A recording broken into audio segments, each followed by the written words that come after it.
ओम नमो भगवते वासुदेवाय। जय गंगा मैया की। स्वागत है आपका हमारे चैनल पर। आज के इस वीडियो में हम आपको सुनाएंगे गंगा मैया के अवतरण की कथा। किस प्रकार गंगा माँ का पृथ्वी पर अवतरण हुआ, जिसके उपलक्ष्य में ज्येष्ठ मास के शुक्ल पक्ष की दशमी तिथि को गंगा दशहरा मनाया जाता है। इसके अलावा हमारे चैनल पर आप सभी प्रकार की व्रत कथाएं और महात्म सुन सकते हैं। सभी व्रत कथाएं और महात्म सुनने के लिए हमारे चैनल को सब्सक्राइब नहीं किया है तो चैनल को सब्सक्राइब कर लें। आज की कथा अच्छी लगे तो लाइक करके शेयर करें, साथ ही कमेंट में अपने विचार भी अवश्य लिखें। तो चलिए परम पावनी भगवती गंगा का ध्यान करते हुए शुरू करते हैं गंगा दशहरे पर सुनी जाने वाली गंगा माँ के अवतरण की कथा। गंगा माँ, जो कि कलयुग में सभी पापों को नाश करने वाली, किसी भी प्रकार के कष्टों से मुक्ति देने वाली एवं मोक्ष देने वाली है। शास्त्रों में ऐसा बताया गया है कि भगवती गंगा भगवान श्री हरि विष्णु के चरणों से निकली हैं। कहीं कहीं पर व्याख्यान आता है कि ब्रह्मा जी के कमंडल से गंगा का अवतरण हुआ है, और कहीं पर भगवान श्री हरि विष्णु के चरणों से निकली गंगा जी बताई गई हैं। इसलिए गंगा जी का एक नाम विष्णुपदी भी बताया गया है। तो चलिए शुरू करते हैं गंगा माँ की पावन कथा। एक बार महर्षि औरव घूमते घूमते अयोध्या नगरी में पधारे, जहाँ पर इक्ष्वाकु वंश के राजा सगर अपनी दोनों पत्नियों के साथ राज्यकाज संभाल रहे थे।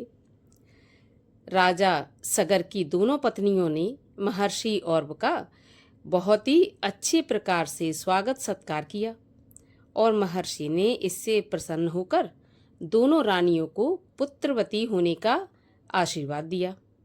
परंतु महामुनि ने साथ में एक बात स्पष्ट कर दी कि इनमें से जो एक रानी है उसका पुत्र ही वंश बढ़ाने वाला होगा। अब उचित समय आने पर रानी केशनी ने असमंजस पुत्र को जन्म दिया, और जबकि रानी महती, जो कि सगर की दूसरी पत्नी थी, उन्होंने 60,000 सुंदर पुत्रों को जन्म दिया। सभी बालक बहुत ही वीर, पराक्रमी और शक्तिशाली थे। वे इतने शक्तिशाली थे कि उनके समक्ष देवगण भी कांपते थे। एक बार राजा सगर की इच्छा हुई कि जब उनके पुत्र बड़े होंगे तो वे एक विशाल अश्वमेध यज्ञ का आयोजन करेंगे। अतएव शीघ्र ही वो घड़ी भी आ गई। शुभ मुहूर्त में उन्होंने यज्ञ आरंभ करवा दिया। इस अवसर पर देवताओं सहित सभी ऋषि मुनियों को आमंत्रित किया गया, और नियत समय पर यज्ञ का घोड़ा छोड़ा गया। उसकी रक्षा के लिए सगर के 60,000 पुत्र भी अस्त्र शस्त्र से सुसज्जित होकर साथ चल दिए। अब राजा सगर की वैभवता और बल को देखकर देवराज इंद्र के मन में भय उत्पन्न हो गया। वो सोचने लगा कि कहीं राजा सगर उनके सिंहासन पर कब्जा न कर लें। उन्हें अपना सिंहासन छिनता हुआ नजर आने लगा। अब दैत्य रूप धारण करके इंद्र ने दैत्य का रूप धारण किया और छल पूर्वक उस घोड़े को चुरा लिया, और उसे चुराकर कपिल मुनि के आश्रम में छुपा दिया। अब घोड़े के बिना यज्ञ अधूरा था, तो चारों ओर उसकी खोज होने लगी। इसी प्रयास में सगर के पुत्रों ने पूरी पृथ्वी को खोदकर फेंक दिया। अंततः वे कपिल मुनि के आश्रम में जा पहुंचे। उस समय कपिल मुनि तपस्या में लीन थे। पास ही यज्ञ का घोड़ा बंधा हुआ था। उन्होंने सोचा कि कपिल मुनि ने ही जानबूझकर उनके घोड़े को हरण करके बांधकर रख लिया है। अतः वे मुनि को अपशब्द कहने लगे, उनका अपमान करने लगे। तब कपिल मुनि ने क्रोध में भरकर सगर के 60,000 पुत्रों को अपनी हुंकार मात्र से भस्म कर दिया, अर्थात जला डाला। इस घटना के विषय में सुनकर सगर के शोक की सीमा नहीं रही। सगर दुख में डूब गए और उन्होंने अपने पौत्र अंशुमान को मुनि के पास उनका क्रोध शांत करने तथा क्षमा मांगने के लिए भेजा। अंशुमान की स्तुति से प्रसन्न होकर कपिल मुनि ने यज्ञ का घोड़ा लौटा दिया और साथ ही सगर के पुत्रों का जो कि भस्म हो गए थे उनका उद्धार का मार्ग बताते हुए बोले, वत्स, अकारण काल का ग्रास बने सगर पुत्रों का उद्धार केवल परम पवित्र गंगा माँ ही कर सकती हैं, इसीलिए उन्हें पृथ्वी पर लाने का प्रयास करो। यज्ञ समाप्त हुआ। इसके बाद पुत्रों के उद्धार के लिए राजा सगर कठोर तपस्या में लीन हो गए।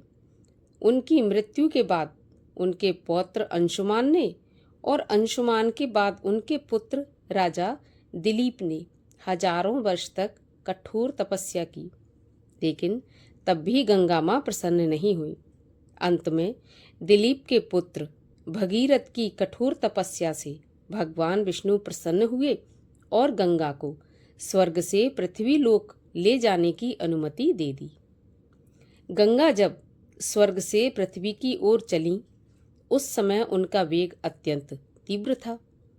तब गंगा माँ भगीरथ से कहने लगी कि अगर मैं इस वेग से पृथ्वी पर जाऊंगी तो मैं धरती का सीना चीरकर रसातल में प्रवेश कर जाऊंगी। अगर कोई ऐसा है जो मेरे इस वेग को संभाल सके तभी मैं तुम्हारे साथ पृथ्वी पर चलने के लिए तैयार हूँ।